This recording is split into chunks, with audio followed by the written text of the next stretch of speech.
कृष्णावतारम संसार सारम भुजगेन्द्रहारम सदा वसंतम हृदयारविंदे भवं भवानी संगीतम नमामि।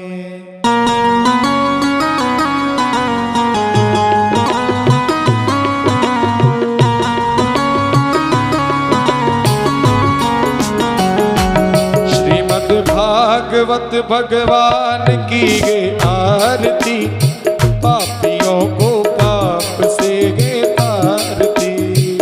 भागवत भगवान की गे आरती पापियों को पाप से गे तारती। श्रीमद् भागवत भगवान की है आरती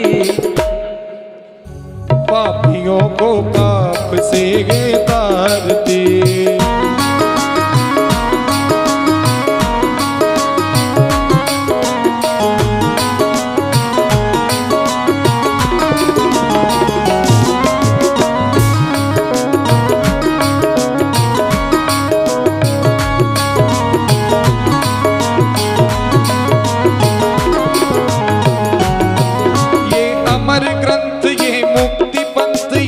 पंचम वेद निराला नव ज्योति जगाने वाला।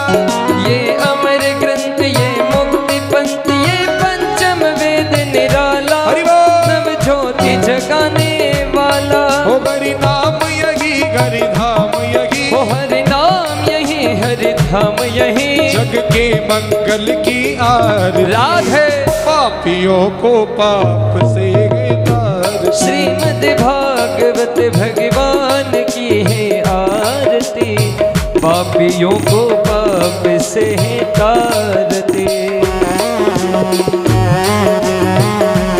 हरि बोल श्री राधे।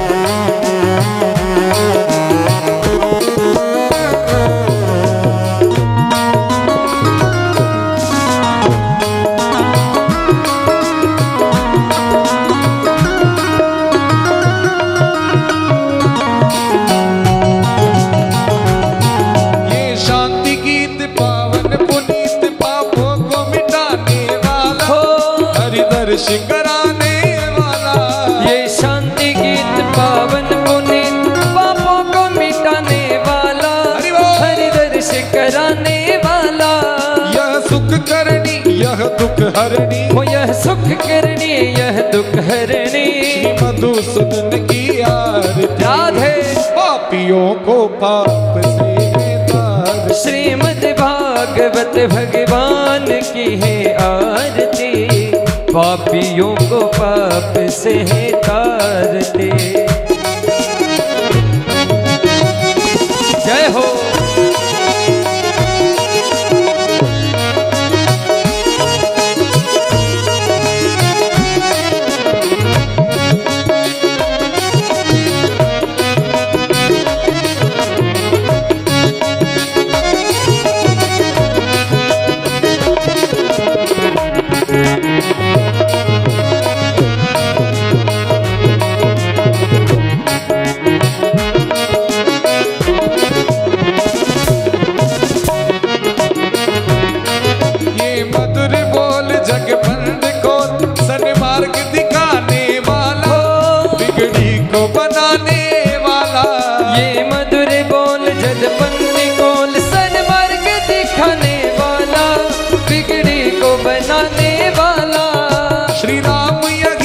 श्याम यही हो श्री राम यही घनश्याम यही हो प्रभु की महिमा की आरती पापियों को पाप से तारती। श्रीमद् भागवत भगवान की है आरती पापियों को पाप से तारती। कर्पूर गौरम करुणावतारम संसार सारम भुजगेन्द्रहारम सदा वसंतम हृदयारविंदे भवं भवानी सहितं नमामि। ओ भवानी सहितं नमामि।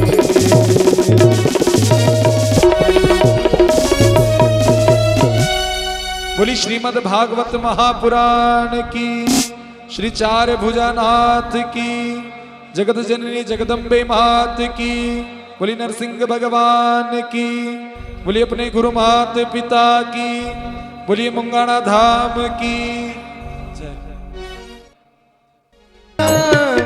श्री राधा रमण हरे हरे,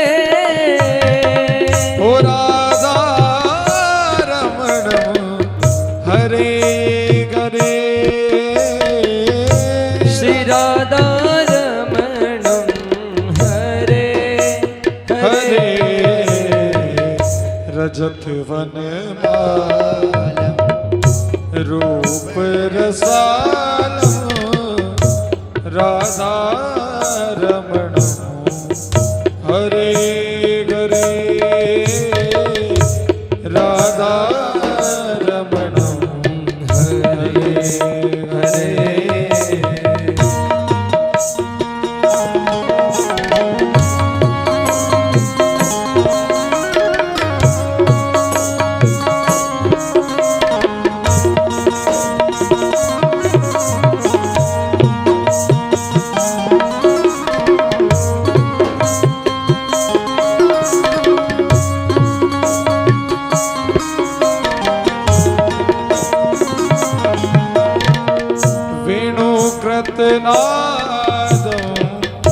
आनंद अपारम, राधा रमणम हरे हरे, वेणु कृतनादम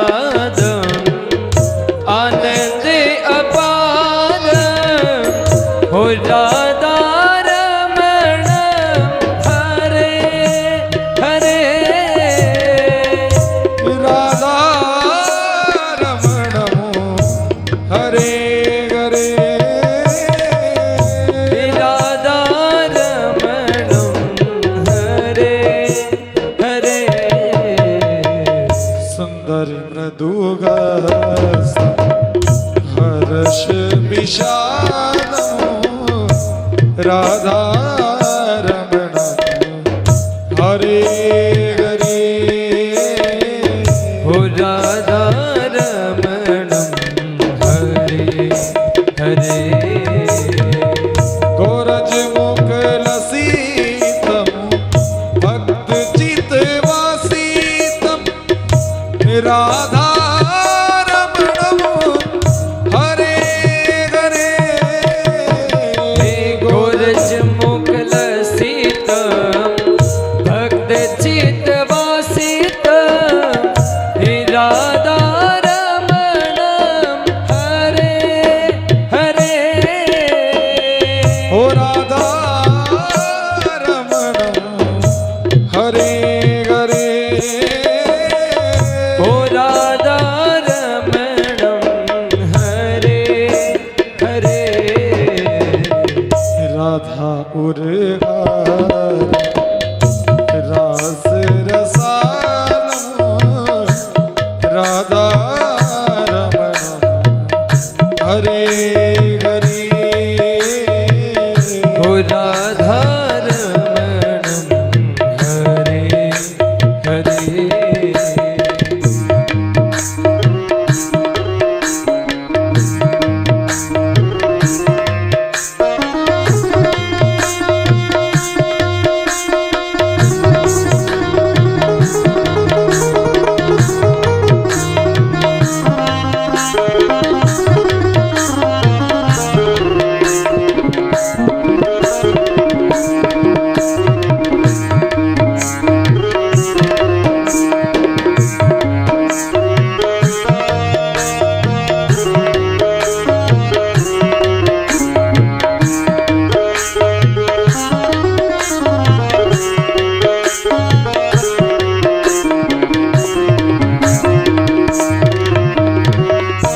भक्त अधीन दीन दयालम, राधा रमण हरे हरे, हे भक्त अधीन हो दीन दया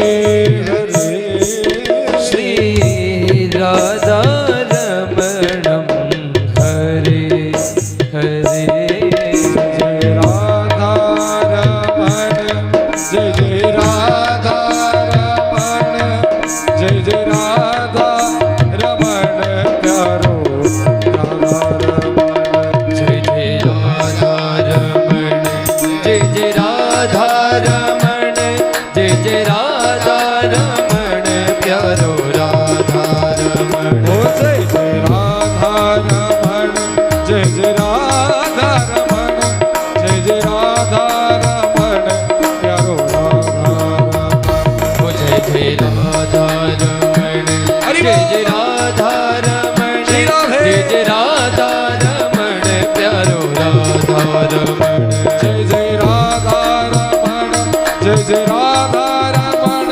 जय जय राधा रमण प्यारो राधा रमण जय जय राधा रमण जय जय राधा रमण जय जय राधा रमण प्यारो राधा रमण जय जय राधा रमण जय जय राधा रमण जय जय राधा रमण प्यारो राधा रमण जय जय राधा रमण जय जय राधा रमण जय जय राधा रमण प्यारो राधा रमण जय जय राधा रमण जय जय राधा रमण जय जय राधा रमण प्यारो राधा रमण जय जय राधा रमण प्यारो राधा रमण जय जय राधा रमण प्यारो राधा रमण जय जय राधा रमण जय जय राधा रमण जय जय राधा रमण प्यारो राधा रमण ओ जय जय राधा रमण जय जय राधा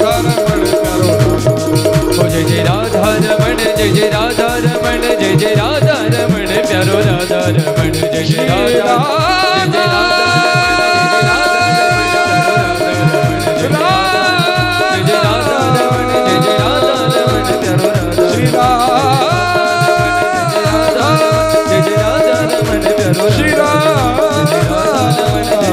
रमण जय जय राधा जय जय राधा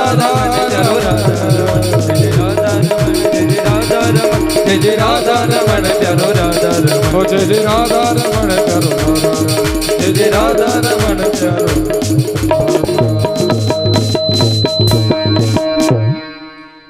ब्रज जन प्रियतम बाल मुकुंदम राधा रमणम हरे हरे राधा रमणम हरे हरे अनंत भाव अनंत प्रेम से गांव खामोर की इस धरती पर अनंत आनंद और अनंत भाव अनंत प्रेम के साथ विगत दिवसों से दिव्य भगवान की लीलाओं का आनंद हम आप सब प्राप्त करते हुए आ रहे हैं। भगवान की कथा, भगवान की लीला, भगवान का नाम, भगवान की रूप माधुर्यता जब हमारे जीवन में ये रस हमें प्राप्त हो जाता है तो समझ लो श्री ठाकुर जी की हम पे बड़ी कृपा है। और भगवान कृपा करके क्या देते हैं, प्रसन्न होकर क्या देते हैं? बोले हम तो दुनियादारी की चीज मांगते हैं, हम तो संसार की चीज मांगते हैं। भगवान ये प्रदान करना, भगवान ये प्रदान करना, भगवान ऐसा कर देना, हमारा ये काम कर देना। तो ये संसार की सुख सुविधा को सुख नहीं कहा गया है। अगर इसे आप सुख मानते हैं तो ये तो महाराज सबसे बड़ा दुख है। सुख केवल इतना है कि श्री ठाकुर जी की कृपा से हमें भजन करने में रुचि मिल जाए, हमें कथा श्रवण करने में रुचि हमें मिल जाए, संतों का समागम करने में हमें रुचि मिल जाए। जब ये भाव हमारे हृदय में स्थापित होगा तब हम इस बात को जान सकते हैं कि हमने जीवन में कुछ पाया है। वस्तुतः सत्य यही है।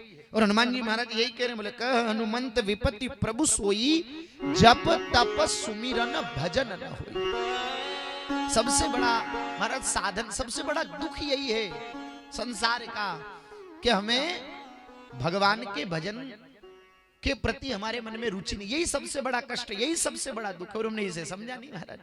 अपनी जिंदगी में धन कमाने में लगे हैं, संपत्ति कमाने में लगे हैं, मकान जमीन जागीरी एकत्रित करने में लगे हुए हैं, पर विचार करिए साथ जाने वाला क्या है?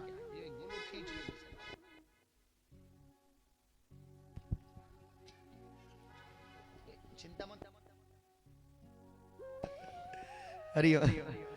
तो श्री ठाकुर जी नितांत रूपेण जीव के जीवन में कब कृपा करते हैं? बोले श्री ठाकुर जी से हम केवल और केवल भगवान की भक्ति मांगे। कल भगवान की दिव्य लीलाओं को हमने श्रवण की ना, अब लोगों को बड़ा आनंद आया, बड़ी हंसी, बड़ी प्रसन्नता, कहीं आपको बड़ा अच्छा विनोद लगा, कहीं आपको बड़ा आनंद आया, कहीं आप प्रसन्न होकर के हंसने लगे। अब महज भगवान की लीलाओं को अगर आपने सुना होगा तो आपको ऐसा लगा होगा कि हमारे बालक भी ऐसी लीला करते हैं, हमारे बच्चे भी ऐसे रोते हैं, हमारे बच्चे भी ऐसी उधम करते हैं। तो महाराज वस्तुतः सत्य घटना यही है कि इस धरती पर वो भगवान भी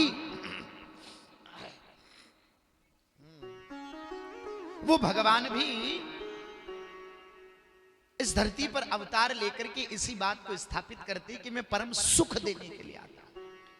वो मां को सुख प्रदान करने के लिए आए, वो मां को प्रेम प्रदान करने के लिए, वो मां को आनंद प्रदान करने, वो भक्तों को यश प्रदान करने के लिए आए।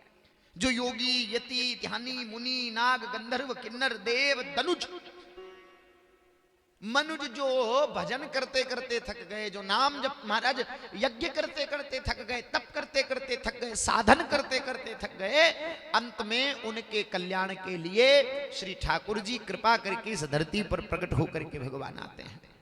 और भगवान का महज आना धरती पर इसी बात को स्थापित करता है, इसी तत्व को स्थापित करता है कि हमने जीवन में जो सब साधन किए, हम सब साधन करके हार गए, अब तो महाराज केवल और केवल एक ही सहारा है, बोले श्री ठाकुर जी का। बोले दुनिया से मैं हारा और आया तेरे द्वार, और यहां भी हार गया तो कहां जाऊं, कहां से। हारने के बाद कहां कौन शरण लेगा?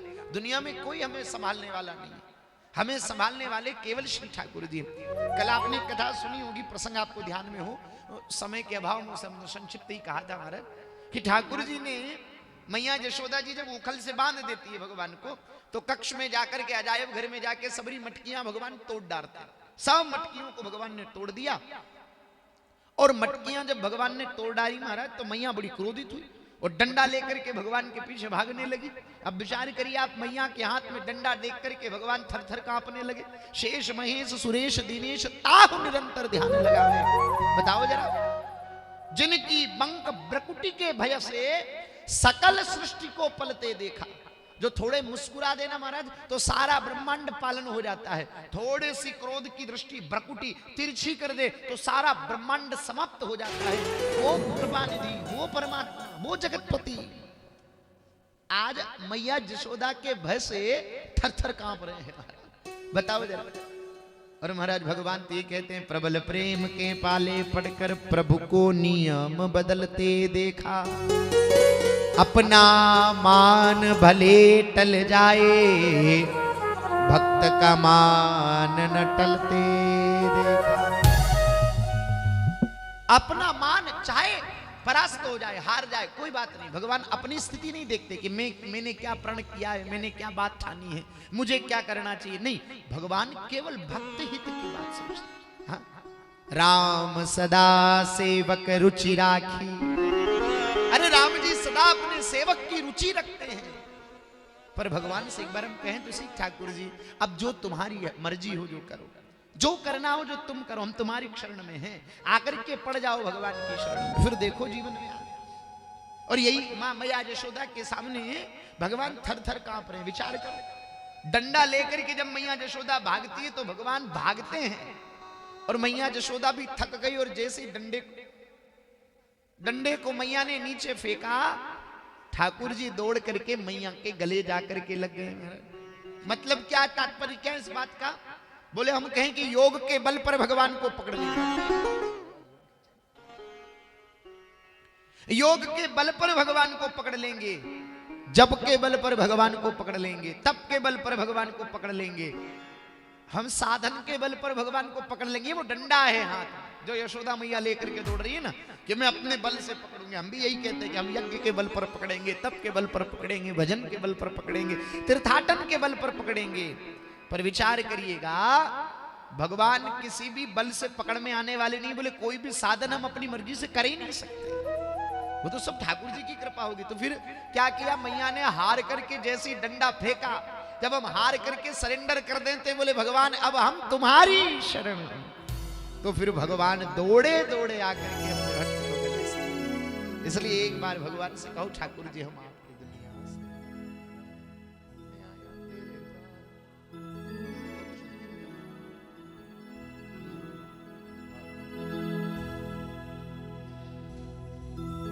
हो तेरी मंद मंद मुस्कनिया पे,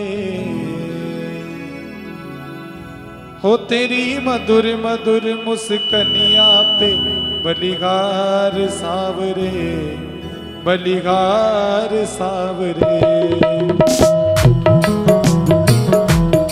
हो तेरी मंद मंद मुस्कनिया पे, तेरी मधुर मधुर मुस्कनिया पे, बलिहार सावरे बलिहार सावरे।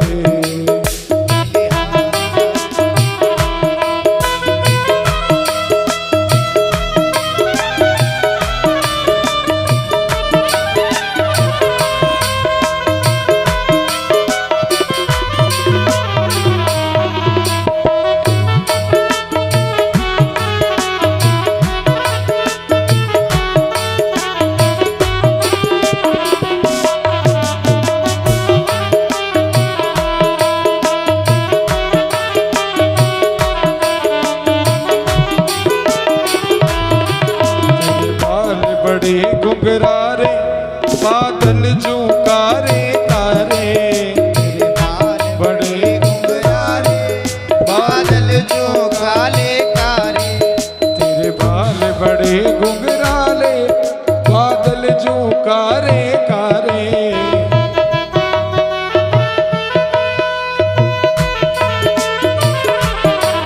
तेरी मधुर मधुर चितवनिया पे, तेरी मधुर मधुर चितवनिया पे, बलिहार सावरे बलिहार सावरे।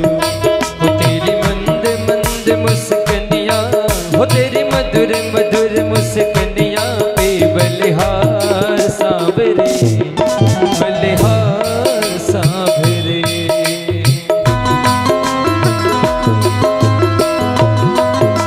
भाव से तालियों की सेवा करते हरि बोल। राधे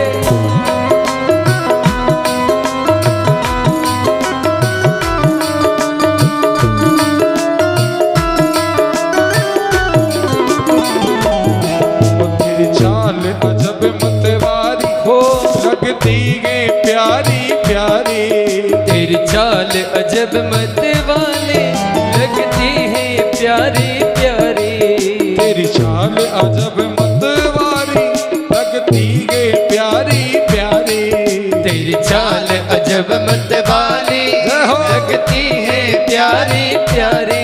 हो तेरी पायल की जनकार पे, हो तेरी पायल की जनकार पे, बलिहार सावरे राधे बलिहार सावरे। हो तेरी मंद मंद मुस्कनिया, तेरी मधुर मधुर मुस्कनिया पे, बलिहार सावरे बलिहार सावरे।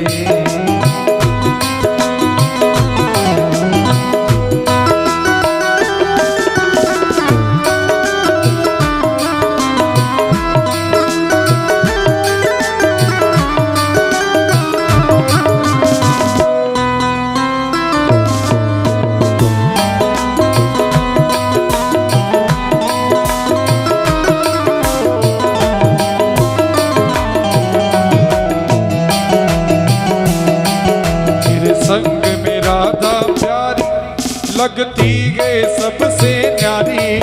तेरे संग में राधा प्यारी, लगती है सबसे न्यारी। इस युगल छवि पे जाऊं, हो इस युगल छवि पे मैं जाऊं, बलिहार सावरे राधे बलिहार सावरे। हो बलिहार सावरे बलिहार सावरे। तेरी मंद मंद मुस्कनिया पे, हो तेरी मधुर मधुर मुस्कनिया पे, बलिहार सावरे जय हो बलिहार सावरे। हो बलिहार सावरे बलिहार सावरे।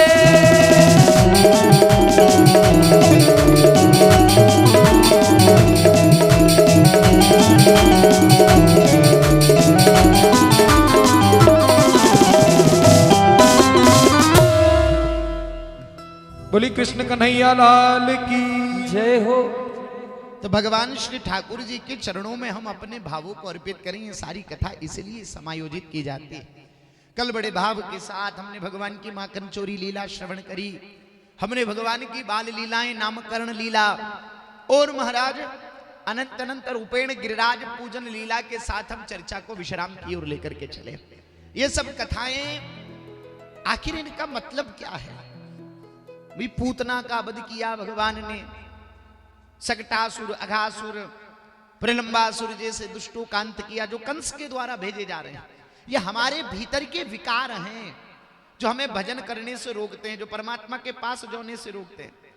कोई भी नियम हम लेते हैं ना तो थोड़े दिन तक तो नियम करते हैं, और जैसे ही थोड़े दिन तक नियम हुआ फिर महाराज वही माला की पुट्टल बांध करके ऊपर रख देते हैं। तो ये भीतर के वो असुर हैं जो हमें भजन के मार्ग पर जाने से रोकते। और इनका वध कैसे होगा, इनका अंत कैसे होगा? बोले श्री ठाकुर जी को पुकारने से, श्री भगवान को पुकारने से। और जब तक हम भगवान को नहीं पुकारेंगे तब तक महाराज इनका अंत नहीं हो सकता। इसलिए परिधि ये दो ये वाले स्पीकर की आवाज बढ़ा,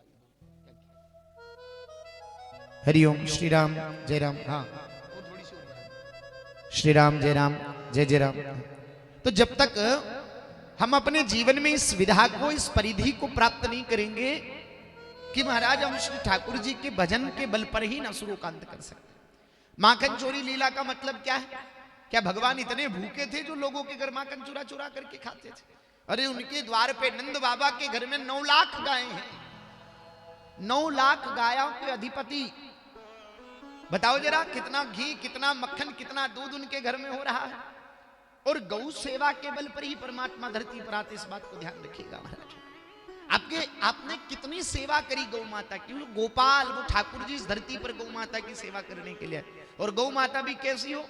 भारतीय देसी नस्ल की गौ माता। हाँ ये बात का ध्यान रखिएगा महाराज। जो गौ माता आजकल, गौ माता के नाम पर आजकल जो घर में रखते हैं ना महाराज, जो जर्सी, जिसे जर्सी महाराज नाम दिया है, जर्सी, वो गाय नहीं है। वो जर्सी गाय के ना भी अपराध है उनके लिए। तो गाय शब्द ही उनके लिए महाराज अपराध है। ऐसा गाय शब्द लगावे वो अपराधी आदमी, गाय है नहीं, उसको गाय शब्द से संबोधित करना।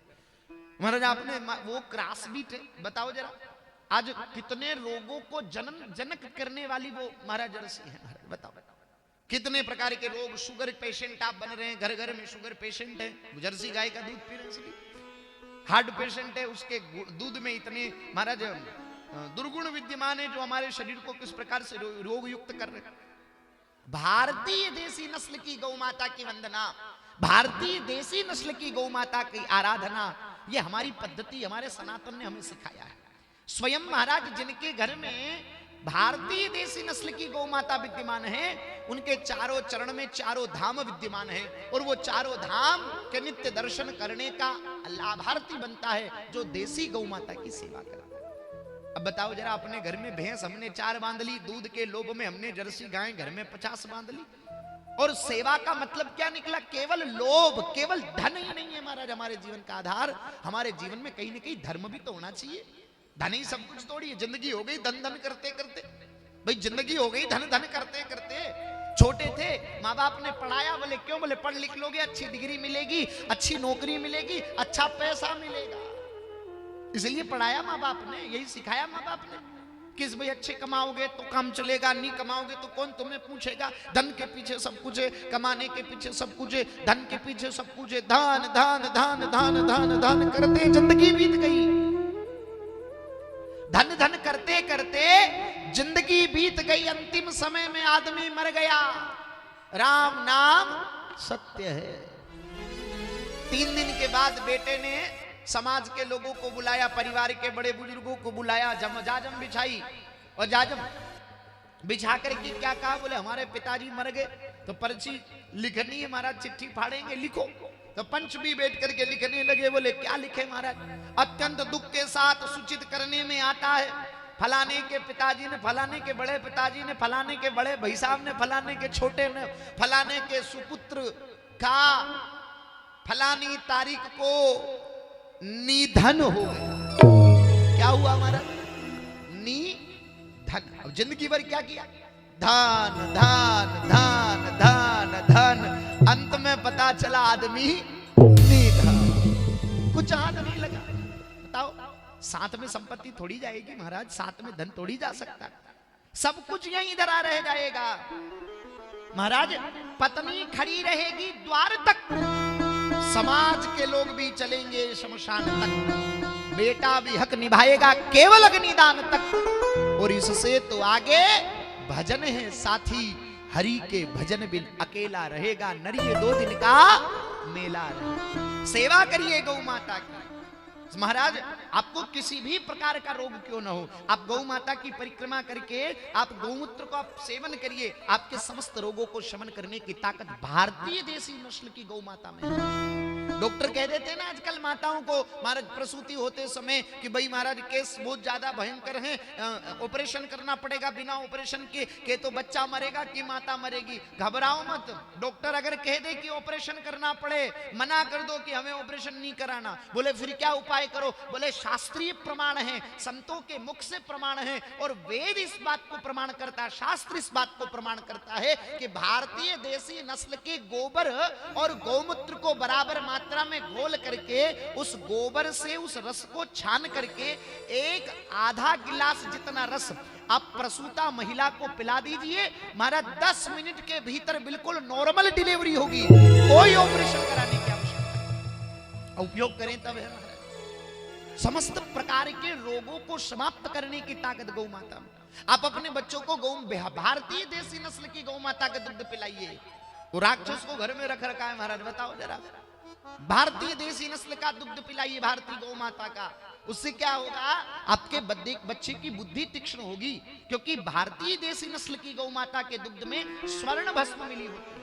अगर आपको बीपी लो होता हो, बीपी हाई होता हो, गोली चलती हो, आप 1 महीना प्रैक्टिस करके देखिए, 1 महीना आप पुरुषार्थ करिए, 1 महीना मेहनत करिए, आप अपने स्वभाव में लेकर के आइए।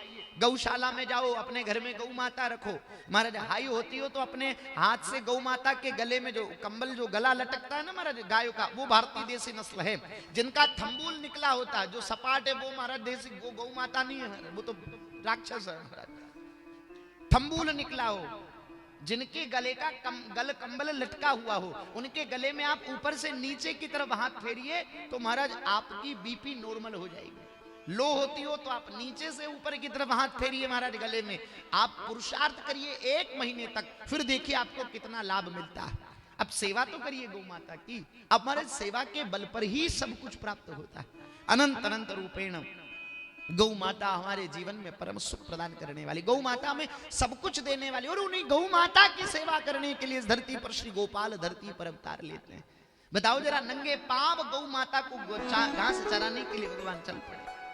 आज भगवान मैया कहती वो लाला तू चंपल पहन करके जा गौ चरण लीला। लाला कहते बोले मैया मैं चंपल ना पहनूंगा। बोले को?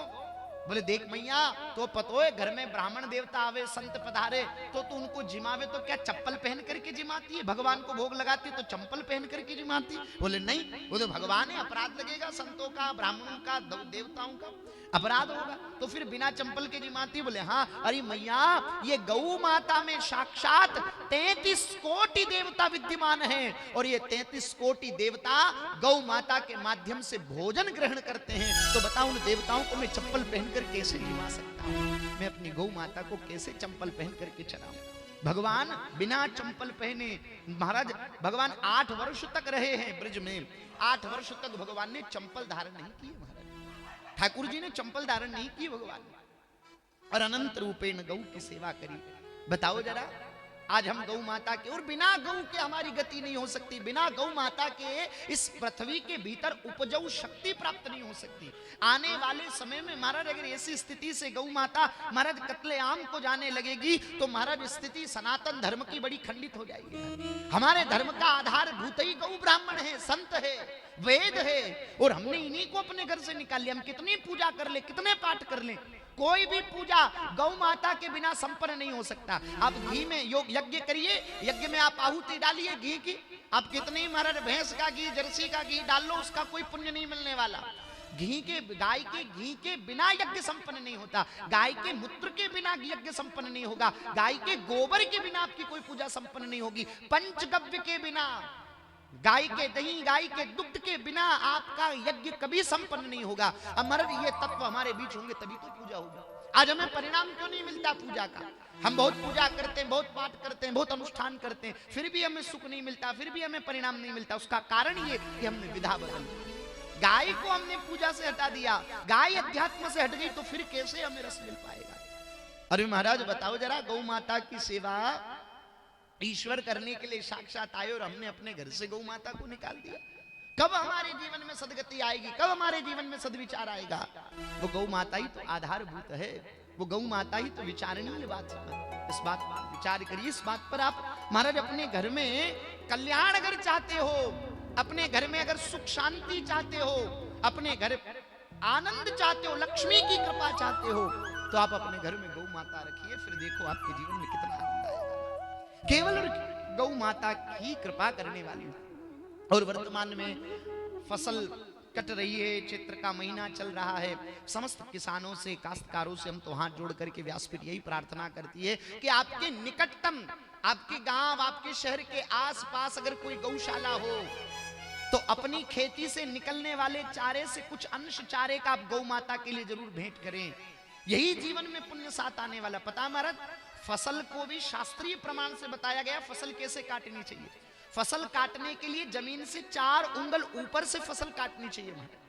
बिल्कुल जमीन के गोड़ से फसल नहीं काटी जाती, 4 उंगल ऊपर से।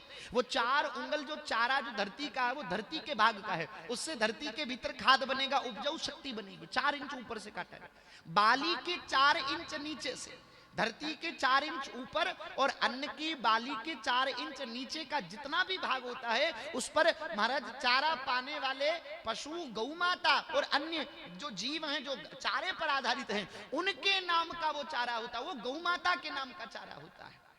अब बताओ, उस दाने पर मनुष्य का अधिकार है, लेकिन मनुष्य ने आज क्या किया? धन के लोभ में वो चारे को भी महाराज बेचना प्रारंभ कर दिया, खाकले को भी बेचना प्रारंभ कर दिया, जिस पर गौ माता का अधिकार है।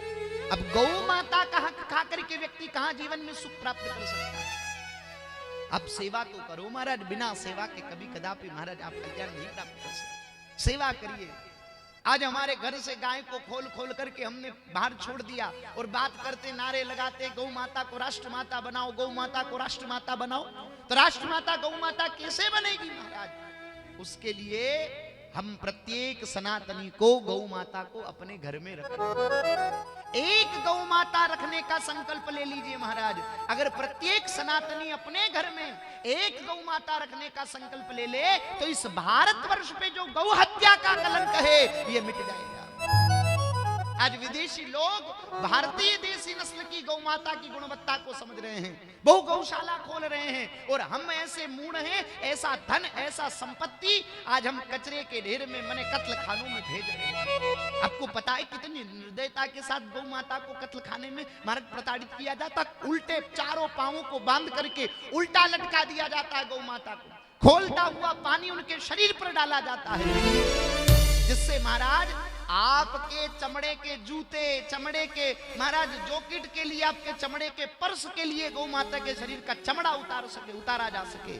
बताओ जरा, इतनी निर्दयता से आप महाराज, आप अगर चमड़े की बनी हुई वस्तु का प्रयोग करते हैं तो कहीं न कहीं आप भी गौ हत्यारे हैं महाराज। आप गौ हत्या के अंदर सम्मिलित हैं। आपके द्वारा अगर चमड़े का प्रयोग किया जा रहा है तो आप गौ माता के हत्यारे हैं महाराज।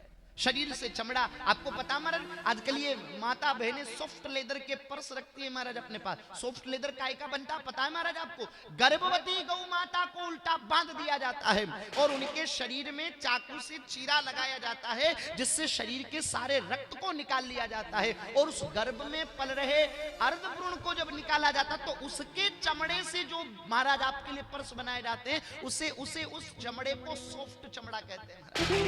उस चमड़े से बताओ जरा कितनी हत्या कर रहे हो, कितनी निर्ममता आप दिखा रहे हो। कहां धर्म हमारा बचेगा? आज कोई कसाई, कोई आतंकवादी आपके घर से गाय चुरा करके नहीं ले जा रहा। आज हमने अपने घर के खूंटे से गाय को छोड़ दिया, इसलिए गाय कत्ल खाने में आई। हम किसी और को गौ हत्या का आरोपी नहीं बता सकते, पहले हम स्वयं गौ के हत्यारे हैं, क्योंकि हमने अपने घर में गौ महाराज सेवा करना बंद कर दिया। आज हमने ये स्थिति कर दी, आने वाले समय में माता पिता की सेवा नहीं होगी, कौन सेवा करेगा? बोले दूध था जब तक हमने खूब महाराज दूध निचोड़ निचोड़ करके पिया गौ माता को, और जैसे ही दूध देना बंद किया, बूढ़ी हो गई तो कसाई के हवाले कर दिए। तो माँ बाप जब बूढ़े हो जाएंगे तो क्या अपने माँ बाप को भी कसाई के हवाले करेंगे? आज वो माँ शब्द प्रदान किया गौ माता, सेवा करिए महाराज। अपनी निकटतम गौशाला में यथा सामर्थ्य जरूर आप चारा प्रदान करें। गांठ 2 गांठ चारा खाकले का जरूर लेकर के जाएं, क्योंकि गौशालाओं की स्थिति आज बड़ी संकटकालीन स्थिति है। लोगों ने चारा बेचना बंद कर दिया, लोगों ने चारा भेंट करना बंद कर दिया, लोगों के भीतर से दया समाप्त हो गई, मानवता समाप्त हो गई है। पर आप इतनी दया जरूर दिखाएं, इतनी मानवता जरूर दिखाएं, इतना पुण्य जरूर अपने जीवन में कमाएं कि आपकी बीघा 2 बीघा 5 बीघा जितनी भी आपकी खेती है, उससे गांठ 2 गांठ 5 गांठ आप खाकला अपनी निकटतम गौशाला में जरूर भेंट करें। ये पुण्य आपके पितरों को प्रसन्न करने वाला होगा, आपके घर में सुख शांति देने वाला होगा, आपके घर में लक्ष्मी की कृपा बरसाने वाला होगा। साक्षात नारायण आपके घर में चारों हाथों से कृपा करके आपके पास आएंगे। इसलिए आप बड़े भाव के साथ गौ माता की सेवा करो। गौ माता के लिए आपसे जितना बन सके उतनी भावपूर्ण आप सेवा करिए महाराज। अनंत अनंत श्री ठाकुर यही गिरिराज लीला गौ माता के लिए तो भगवान ने गिरिराज लीला करी महाराज। श्री गिरिराज लीला ठाकुर जी ने 7 साल की उम्र में गिरिराज को अपनी कन्नी उंगली पर धारण किया, और जैसे ही 7 वर्ष की उंगली में कन्नी उंगली पे अपनी उंगली पर भगवान ने गिरिराज को धारण किया। सबरे ब्रजवासी आ गए। अब ब्रजवासी बोल लाला तो में इतनी ताकत कहां से आ गई? तो में इतनी ताकत कहां से आई? नंद बाबा में इतनी ताकत ना, यशोदा मैया में इतनी ताकत ना, और नंद बाबा के परिवार में किसी में इतनी ताकत ना महाराज कि वो इतना बड़ा पत्थर 7 किलो का पत्थर भी उठा सके हाथ में। पर तूने तो 7 कोस का गिरिराज पर्वत अपने हाथ पर उठाया है, कोई न कोई तो ताकत तेरे भीतर होगी, बता महाराज। तो ठाकुर जी अनंत भाव से कहते हैं महाराज, कछु माखन को बल बढ़ियो और कछु गोपन करी सहाय, श्री राधा जू की कृपा सू और मैंने गिरवर लियो उठा। बोलिए राधा रानी की। भगवान छोटी सी उंगली से श्री गिरिराज को धारण करते और किस प्रकार ब्रजवासी आनंद लेते हैं महाराज।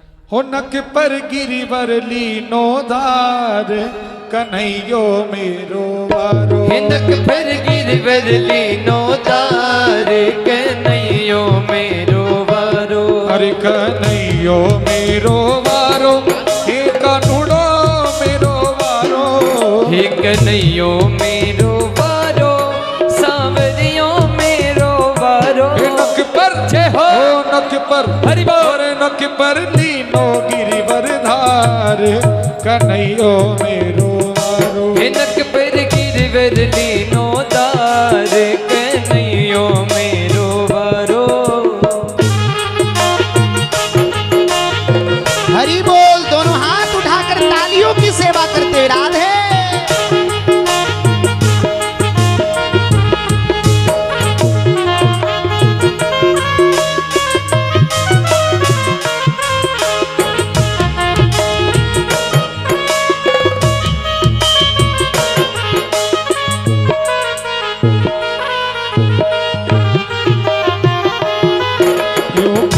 यशोदा मैया सब जोर लगाओ भैया। यो कहे यशोदा मैया सब जोर लगाओ मेरे भैया। हरिया कैसे जेले बार कन्हैयो मेरो वारो। ओ यह तो कैसे जेले बार कन्हैयो मेरो वारो। ओ नक पर लीनो गिरिवर धार कन्हैयो मेरो वारो। ओ नक पर गिरवर लीनो धार सांवरियो मेरो वारो।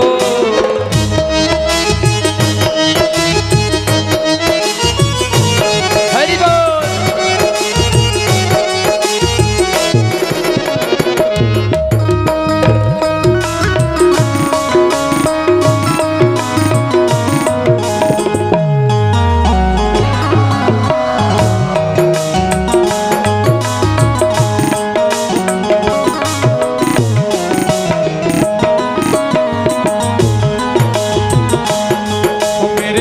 लाल की नरम कलैया देखो मुड़ ना जावे भैया।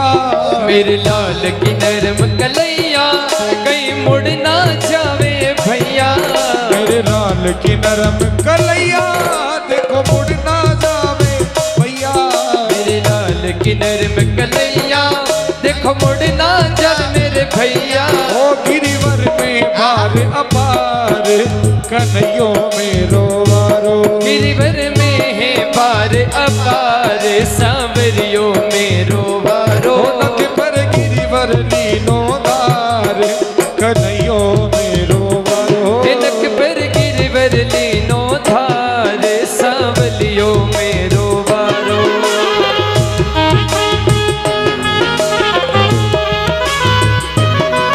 राधे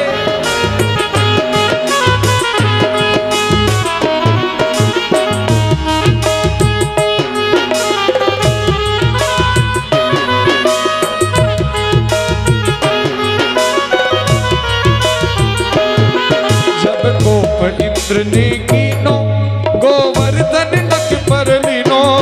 जब कोप इंद्र ने कीनो गोवर्धन नख पे लीनो। और बादल बरस बरस गए हार कन्हैयो मेरो वारो। ओ बादल बरस बरस गए हार सांवरियो मेरो वारो। ओ नक पर लीनो गिरिवर धार कन्हैयो मेरो वारो। नक पर गिरिवर लीनो धार कन्हैयो मेरो वारो।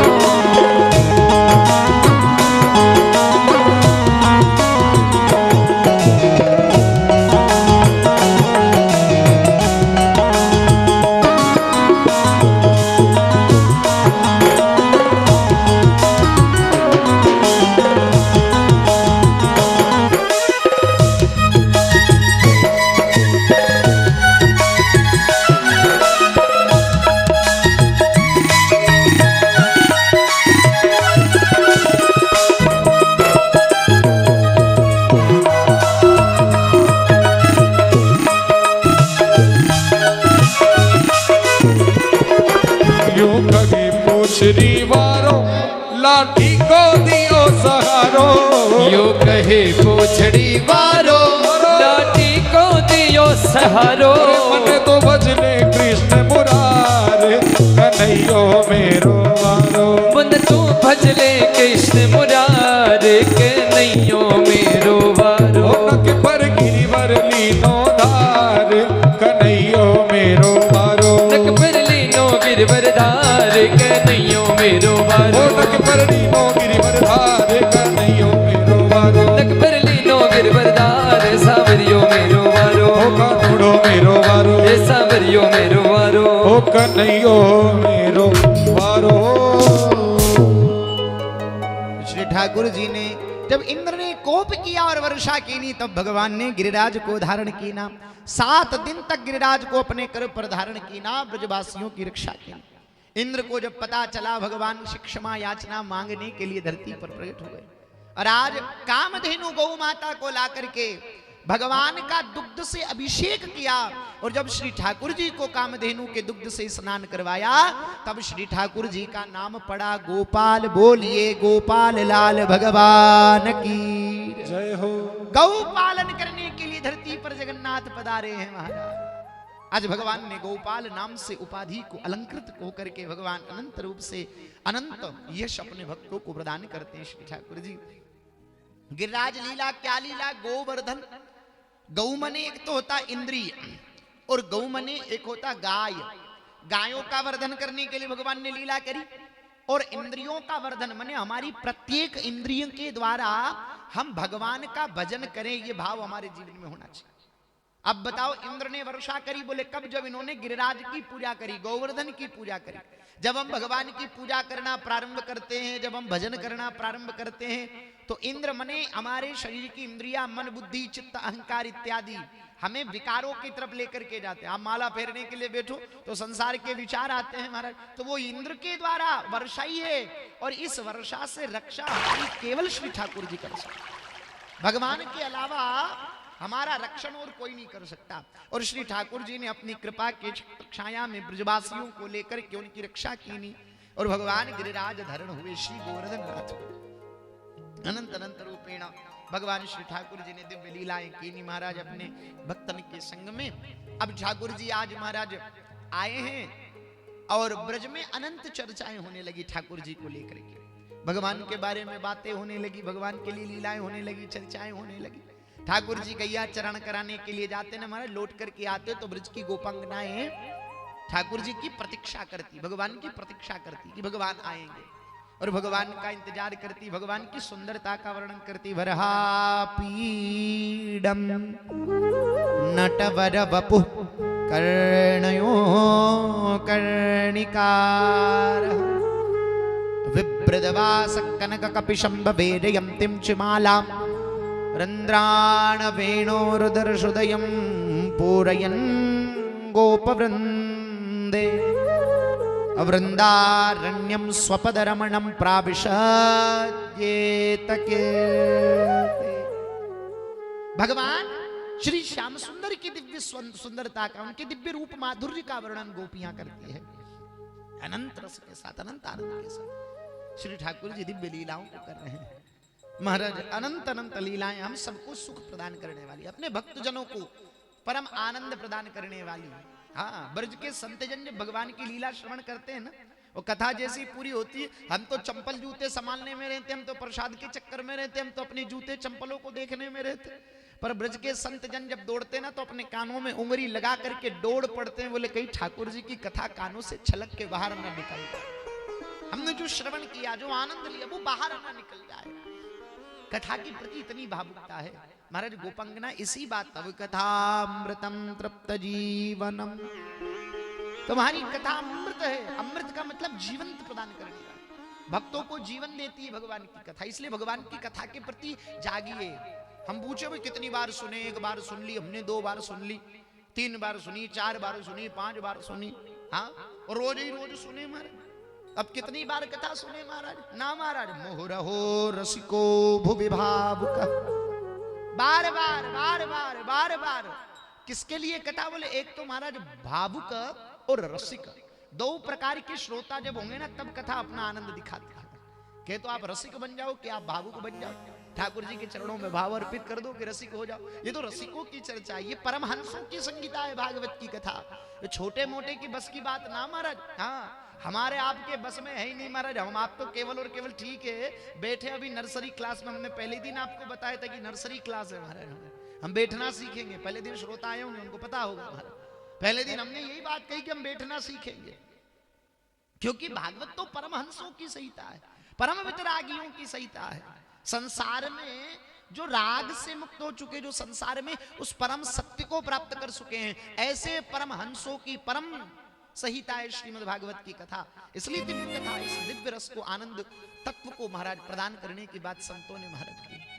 और भागवत में महाराज श्री ठाकुर जी की दिव्य लीला के पश्चात महाराज अनंत आनंद के साथ खूब खूब महाराज भगवान की दिव्य लीलाएं जब गौचरण लीला संपन्न हुई, श्री भगवान के गिरिराज लीला के पश्चात महाराज अनंत अनंत भाव से, अनंत अनंत रूप से श्री गोपियों के द्वारा भगवान के चिंतन किया जाता है। बार बार भगवान का चिंतन और स्मरण ही किया जा रहा है, और श्री ठाकुर जी का स्मरण ही हम सबको परम आनंद देने वाला है। और कृष्ण जी के, ठाकुर जी के महाराज बहूनि संति नामानि रूपाणि च सुतश्च ये गुण कर्माणु रूपाणि तान्यहं वेद नो जन अनेना सर्व दुर्गाणि योयम मंजस्तरिष्यथ। सब प्रकार के गुणों से युक्त श्री ठाकुर जी का चिंतन ब्रजवासी करते हैं। और आगे महाराज फागुन का महीना आया, और फागुन के महीने में तो होरी को उत्सव, वर्तमान में महाराज अनंत आनंद। और ऐसो उत्सव, फागुन का उत्सव खूब आनंद के साथ भक्तजन बनाते हैं। और हम लोगों ने भी ठाकुर जी के ब्रज फागो उत्सव को खूब आनंद के साथ मनाया।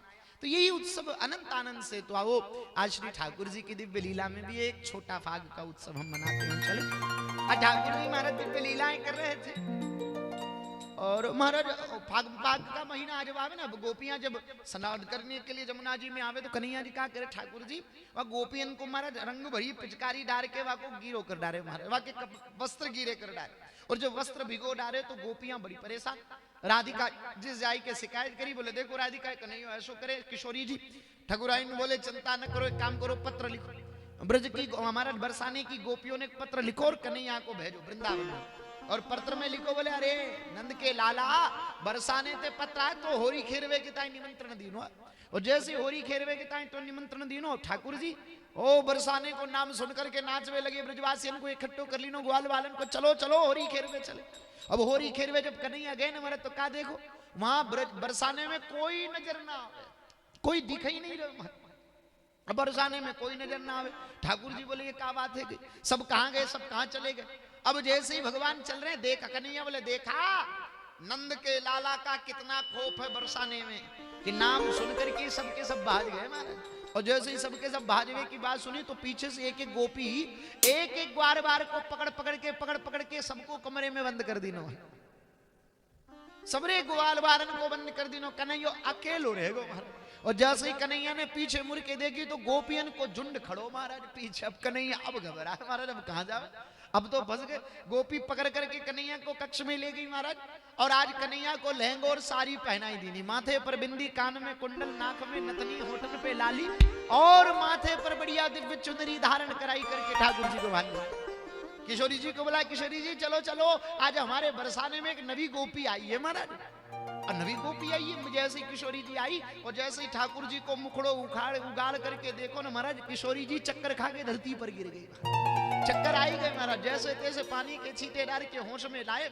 अब होश में लाने के बाद कन्हैया से किशोरी जी हाथ जोड़ करके भगवान से कहे ठाकुर जी तुमने बड़ो अच्छो काम कीनो। बोले का, बोले तूने या को लली ना बनाए, तूने या को ललो बनाया, लली बनतो तो गले कट जाते करोड़न के महाराज। बताओ इतनो सुंदर रूप माधुरी श्री ठाकुर जी ने धारण कीनो। और किस विधि से श्री ठाकुर जी के अनंत श्याम वर्ण के गारों पर किशोरी जी ने हाथों में गुलाल मल करके किशोरी जी आज ठाकुर जी के गालों पर लगाए। ठाकुर जी ने स्वर्ण की पिचकारी में रंग भर करके आज श्री ठाकुर जी ने किशोरी जी की साड़ी पर डालो है।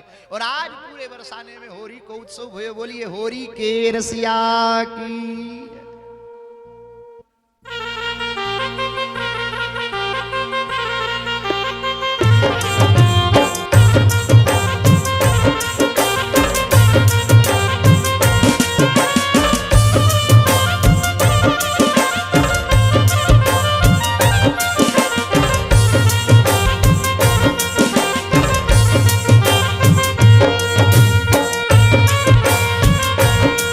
मत डारो रे सावरिया मारो रे, गुजर मारे रे रंग मत डारो रे। अरे रे रे रंग मत डारो रे, ओ सावरिया मारो गुजर मारे रे, रंग मत डारो रे। मैं गुजरी नादान, हो मैं गुजरी नादान, मैं गुजरी नादान, गुजर मारो है मत वारो रे, रंग मत डारो रे। अरे रे रे रंग मत डालो रे, ओ सावरिया मारो गुजर मारे रे, रंग मत डालो रे।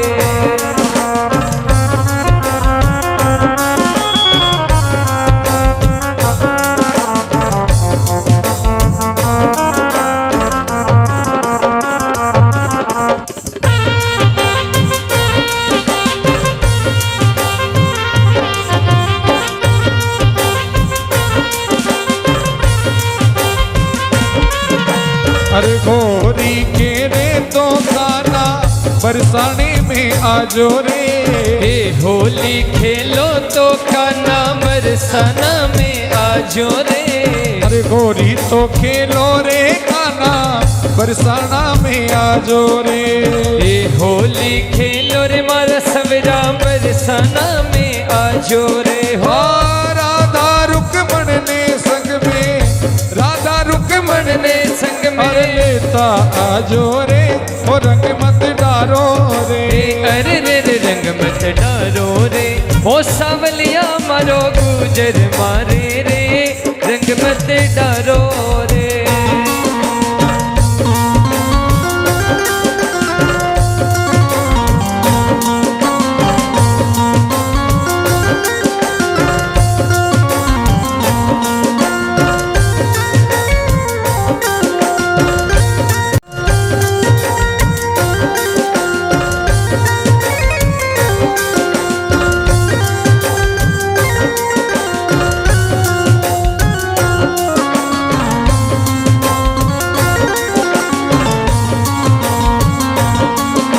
अरे सास बुरी छे मारी ननद घटीली हे सास बुरी छे काना ननद हटीली हाँ परण्यो बेईमान ओ जी परण्यो बेईमान गुजर मानता ना मारे रे रंग मत डारो रे हे अरे रे रंग मत डारो रे सावलिया मारो गुजर मारे रे रंग मत डारो रे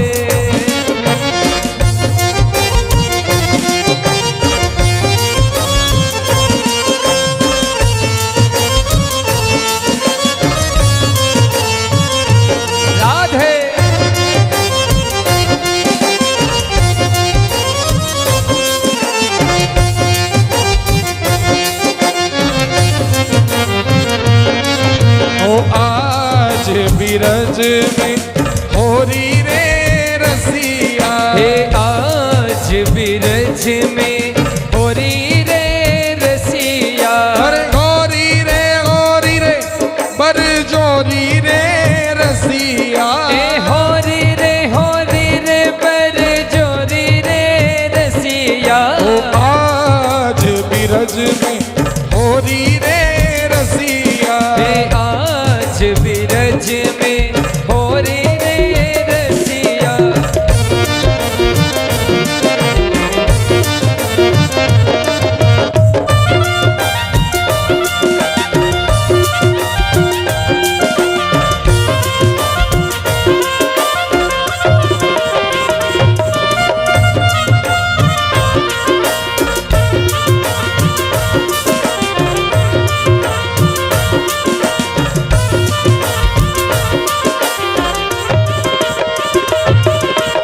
अपने घर से निकसी हे अपने घर से निकसी और कोई शामल कोई गोरी रे रसिया हे कोई शामल कोई गोरी रे रसिया वो आज बिरज में होरी रे रसिया हे आज बिरज में होरी रे रसिया और जुलम कर डार्यो हो सितम कर डार्यो हे जुल्म कर डालो सितम कर डालो हो कारे ने हो हरि कारे ने कर दियो लाल जुलम कर डार्यो हे काले ने कर दियो लाल जुल्म कर डालो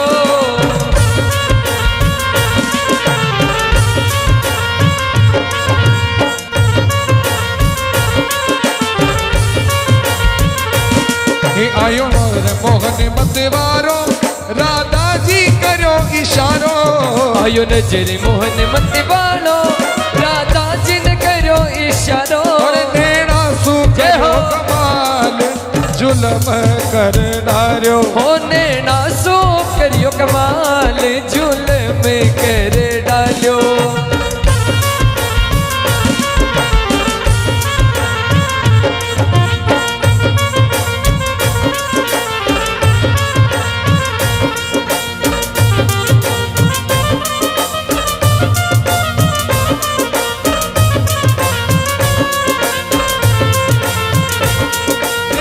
सू करियो कमाल जुलम कर डार्यो ओने ना सू करियो कमाल जुल्म कर डालो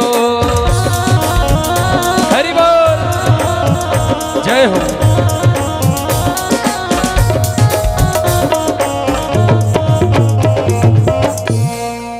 बोलिए होरी के रसिया की और महाराज अनंत रूपेण श्री नंद बाबा निर्जला एकादशी का व्रत करते थे।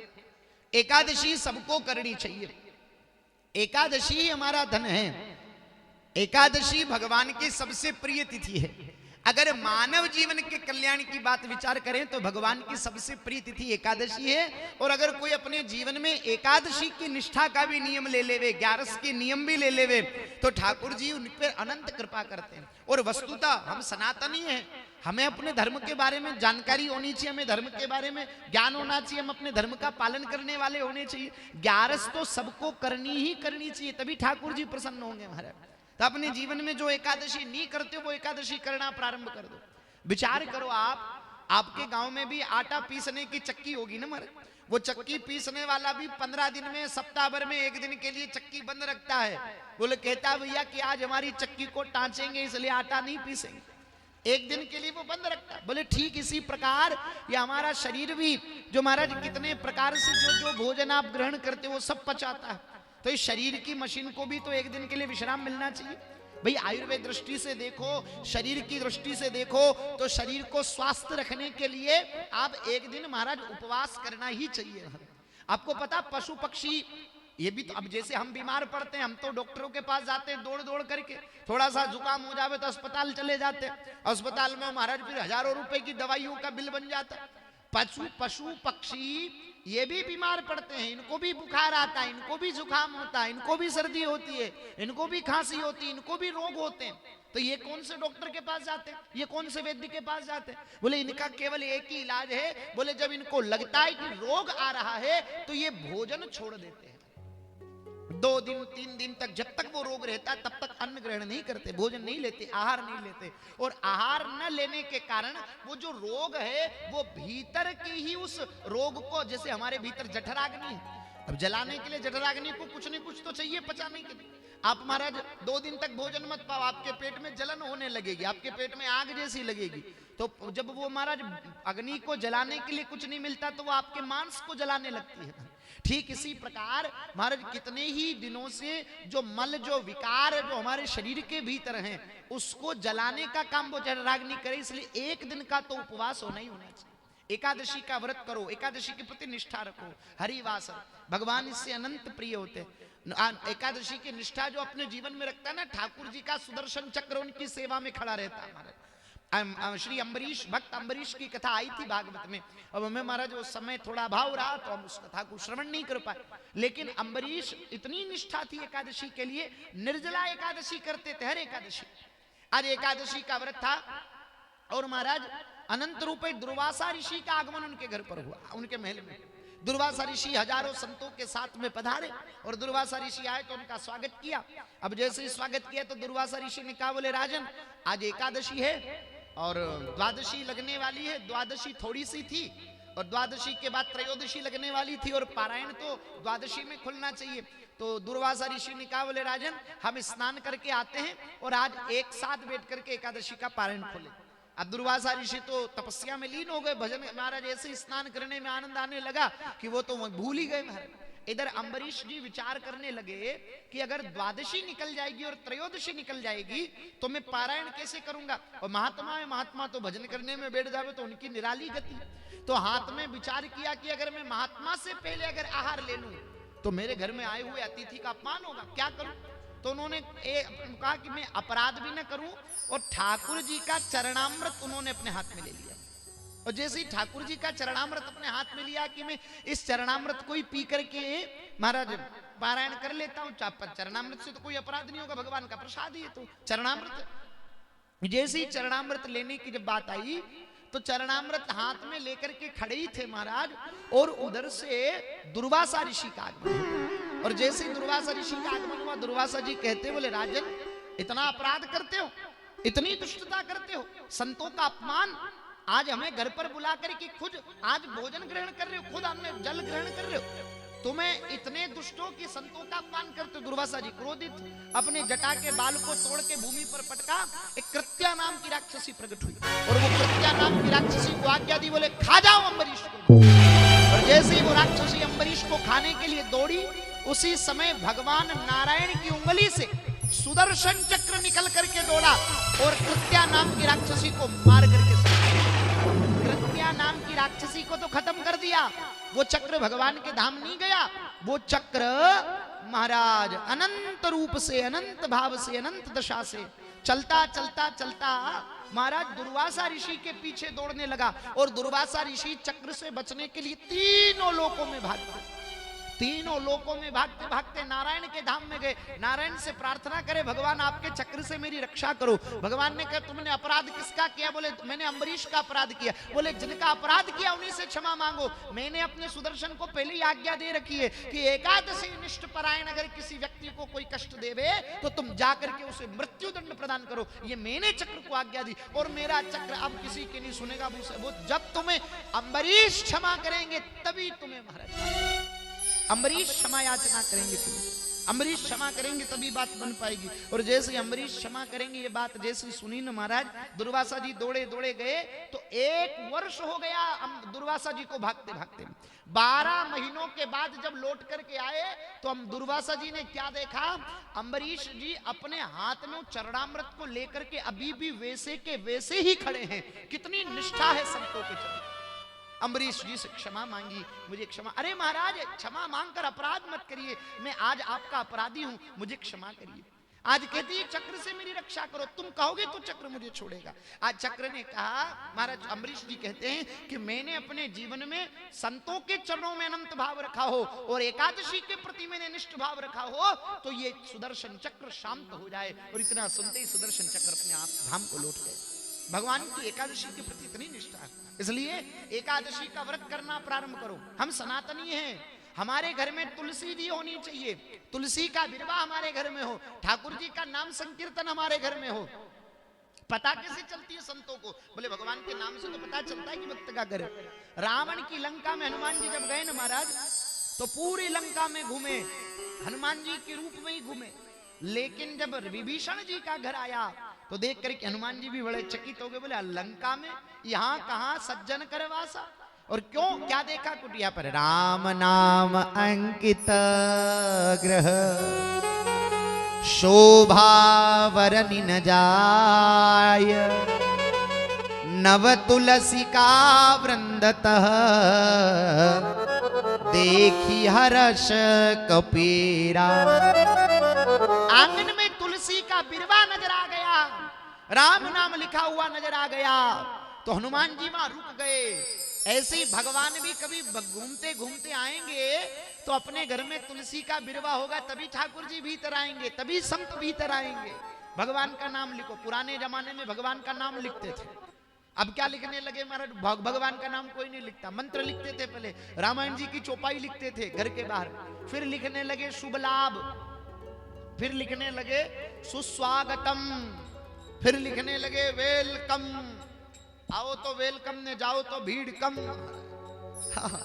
अब लिखते हैं कुत्ते से सावधान। इस घर में इंसान रहते कि कुत्ते रहते ये मालूम नहीं है। कुत्तों से सावधान लिखा जा रहा। बताओ, अपने घर पर भगवान का नाम लिखो, ठाकुर जी के मां नाम लिखिए आप, तभी तो हम सनातनी बन पाएंगे।